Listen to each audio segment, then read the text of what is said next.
In the previous video, we have discussed about types of environment, that is internal environment and external environment.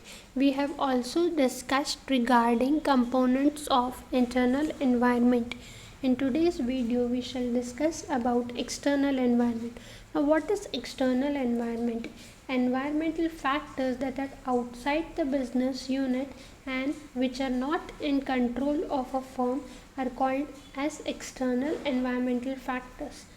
Now, these external environmental factors are not within the control of the firm, so firm cannot alter the conditions of external environment. Now, what do we mean by firm cannot alter the conditions of external environment? For example, change in technology.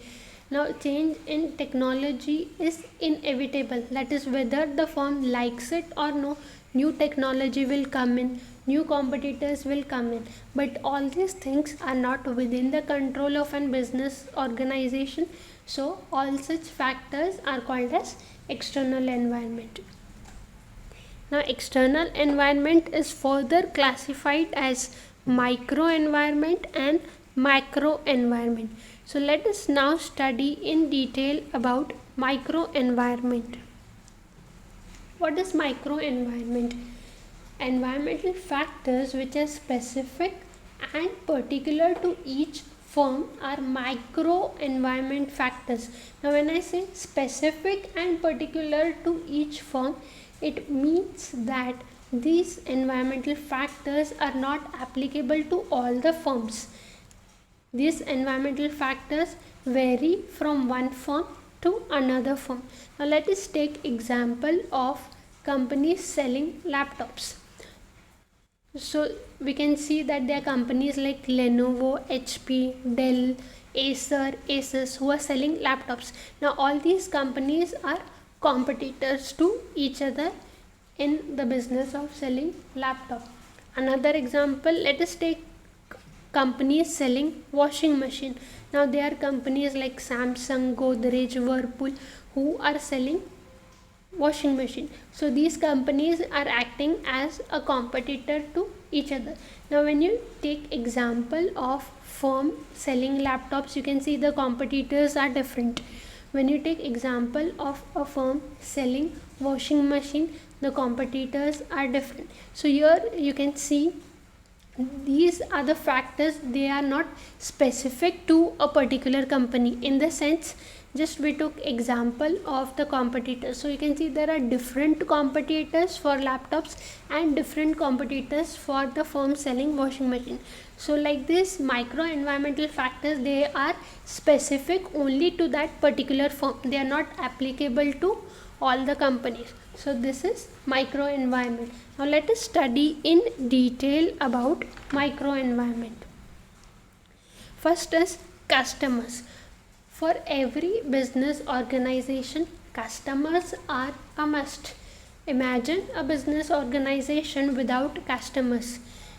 Actually, the business will not be called as business if there are no customers. So the main duty of the business organization is to create customers and also to retain new customers. It is not important that only the business goes on creating new customers. It is also important that you retain the existing customers. Now, how can a business organization create and maintain customers? For that purpose, organization has to continuously study the customer response towards its product, whether the customers are liking its products or no. If they are liking it, what are the features that attract the customers more? If the customers are not satisfied with the products, what are the features with which the customers are not satisfied? So like this, firm has to study. Then the firm has to also check in whether the price that it is charging for its product is preferred by the customers or no, whether they should increase the price or reduce the price of the product. Similarly, the marketing strategy that is adopted by the firm is effective or no. Effective in the sense whether the marketing strategy is able to attract the customers, make the customers aware about the availability of products. So like this, business organization has to continuously monitor the changes that are happening in the market, as well as changes in the likes, taste, preference of its customers, and accordingly firm can make changes in the product so that it can retain the customers. If the business organization does not does not does this study of its customers, then it will lose the customers to its competitors. That is, if similar products are sold by the competitors at a better price or with better features, then naturally the customers will purchase the goods from your competitors. So it is important for an business organization to keep its customers satisfied. Okay, next is trade union. Now, workers of a business organization should always be treated as an asset. Not just that, but it is very important for an business organization to keep its workers satisfied by providing good working conditions.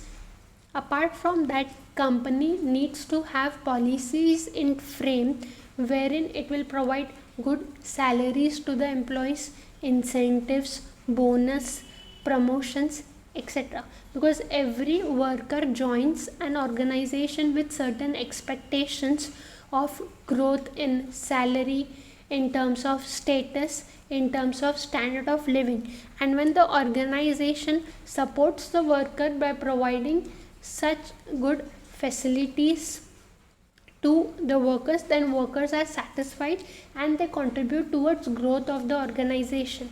But for that matter, if the company does not treat its workers well or does not have good policies for its workers, then it is natural that the workers will go in for strikes, lockouts. When all these things happen, it spoils the reputation of the company. Okay, not just that, but even the production process stops, it increases cost of production, and again it will be loss for the organization. So it is very important for the organization to provide good working conditions and good policies for the workers for their growth and development. Next is marketing intermediaries. Now, marketing intermediaries are the important link between the business and the customers. Now, we all know that manufacturers manufacture the product, and these products are further sold to wholesalers. Wholesalers sell them to the retailers, and retailers sell them to the customers. Okay, so this is the usual chain that happens. But as per the changes that are happening in the market and different organizations that are into existence, you can see on the image we have different marketing intermediaries. So it is very important for an business organization to monitor these intermediaries, that is the wholesalers, retailers, or the agents who are appointed by the firm, to see that these intermediaries are helping or assisting the business organization in selling the products to the customers. That is their main job, right? Goods will be manufactured by the manufacturers, but it is the intermediaries who will take them to the customers. So it is important to monitor whether these intermediaries are doing their duty properly or no, and based on that manufacturers can decide what kind of intermediaries it wants, whether it wants to sell the goods directly to the customers or sell them with the help of retailer or the wholesaler. Okay, after monitoring the performance of every intermediary, the organization can come to a conclusion as to what will be the supply chain of that particular business organization. Next is suppliers. Now, suppliers also are the major element for a business organization, because suppliers provide the material that is required. Especially for the manufacturers, suppliers supply raw materials. Until and unless there is raw material with the manufacturer, goods cannot be manufactured, and until and unless goods are manufactured, they cannot be sold to the customers.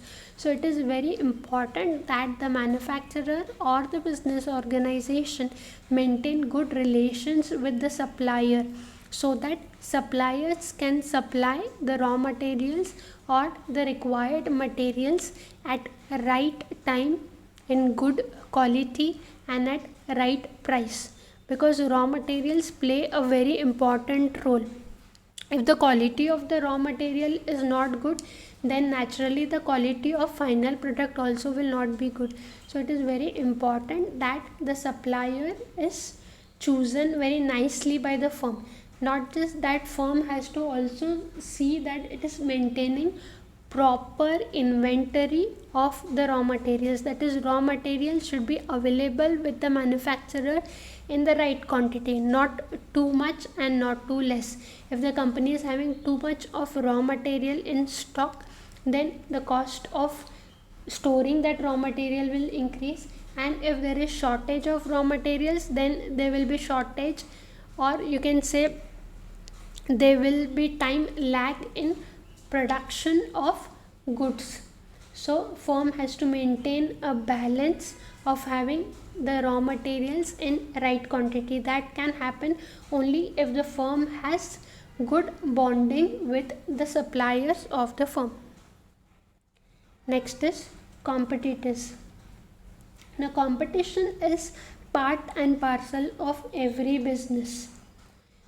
Okay, each and every business organization has competitors. Now competition is both an opportunity as well as an threat. Firms which will study the environment of competition and prepare their business to face the competition will get the benefits of competition. On the other hand, firms which will fail to evaluate the environment of competition will not be in position to prepare effective strategies to face competition. Now for example, when Reliance Jio was launched in the country, now what this telecom industry did was it gave internet as well as calling facility free of cost to its customers. So we saw a sudden shift of customers from other telecom services to this Reliance Jio.